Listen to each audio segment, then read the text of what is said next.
Shalom, selamat hari Minggu dan salam sehat bagi kita semuanya. Marilah kita merenungkan firman Tuhan, marilah kita berdoa. Damai sejahtera Allah yang melampaui segala akal, itulah yang memelihara hati dan pikiranmu dalam Kristus Yesus Tuhan kita. Amin. Firman Tuhan bagi kita pada hari ini dari Injil Matius 25 ayat 31 sampai 46. Saya bacakan ayat 31 dan 32. Apabila Anak Manusia datang dalam kemuliaannya dan semua malaikat bersama-sama dengan Dia, maka Ia akan bersemayam di atas tahta kemuliaannya.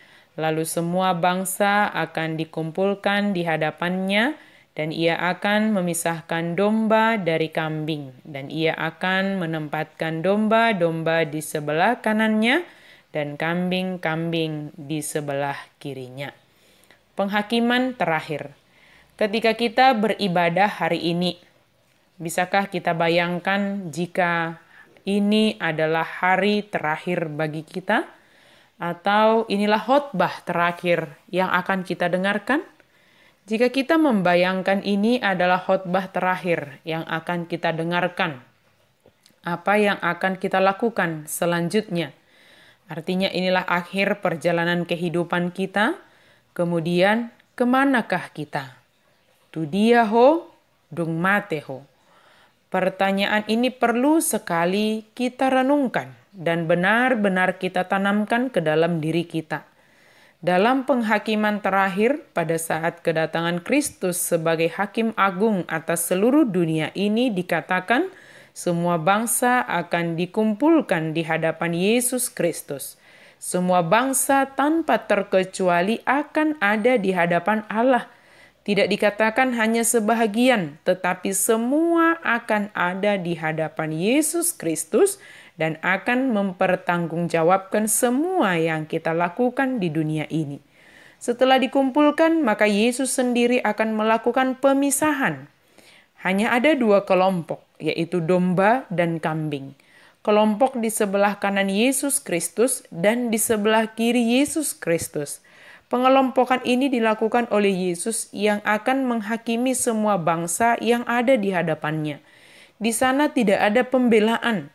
Yang ada hanya keputusan yang harus kita terima dari Yesus Kristus, dan dalam keputusan itu kita akan menerima keadilan yang berasal dari Yesus Kristus. Kepada kelompok yang di kanan ia berkata, "Mari, hai kamu yang diberkati oleh Bapa-Ku, terimalah kerajaan yang telah disediakan bagimu sejak dunia dijadikan. Sebab ketika aku lapar, kamu memberi aku makan. Ketika aku haus, kamu memberi aku minum. Ketika aku seorang asing, kamu memberi aku tumpangan. Ketika aku telanjang, kamu memberi aku pakaian. Ketika aku sakit, kamu lawat aku. Ketika aku di dalam penjara, kamu mengunjungi aku." Yesus menyinggung segala yang kita lakukan kepadanya. Tidak sedikit pun Yesus menyinggung tentang dosa. Namun yang disinggung adalah perbuatan baik manusia yang menunjukkan bahwa imannya hidup. Yesus yang adalah Raja dan Hakim Agung yang akan menghakimi kita dengan keadilannya. Sementara kepada kelompok yang di sebelah kirinya dikatakan supaya mereka enyah ke dalam api yang kekal, sebab mereka terkutuk. Terkutuk menjadi lawan kata dari diberkati. Kelompok ini adalah orang-orang yang gagal menunjukkan imannya, karenanya tidak dikenal oleh Yesus. Nas ini bukan hendak menekankan tentang amal perbuatan, benar-benar ingin menunjukkan kasih dan anugerah Yesus yang menyelamatkan kita. Segala sesuatu yang kita lakukan kepada sesama kita adalah sebagai bentuk kasih kita kepada Yesus dan kasih kita kepada sesama. Maka selagi masih ada kesempatan yang Tuhan anugerahkan kepada kita, pergunakan sebaik mungkin dengan menunjukkan iman yang bertumbuh, iman yang hidup. Minggu akhir tahun gerejawi, Parningotan Diakana Modding, mengingatkan kita bahwa kita juga akan berakhir dari dunia ini. Keberadaan kita hanya sementara di dunia ini, dan kehadiran Yesus sebagai Hakim Agung yang akan menghakimi kita juga adalah pasti. Mari berjaga-jaga, bersiap, waspada, karena kita tidak tahu kapan, di mana, dan bagaimana kita akan meninggalkan dunia ini. Kapan kedatangan Yesus kedua kalinya juga, hanya Dia yang mengetahui. Yang pasti, Dia akan hadir sebagai Hakim Agung bagi dunia ini. Marilah kita hidup sebagai orang beriman, dan iman kita nyata melalui pelayanan kita. Hidup yang memberi, melawat, mengunjungi sesama yang membutuhkan pertolongan, bantuan, dan perhatian kita. Tunjukkanlah buah imanmu melalui tindakanmu di dalam kasih. Tuhan kiranya selalu memberkati kita, melindungi kita, memberikan kebijaksanaan kepada kita, dan selalu mengasihi sesama kita di dalam kehidupan kita ini.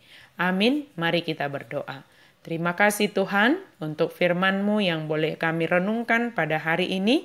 Biarlah kami semua boleh bersiap, boleh berjaga-jaga.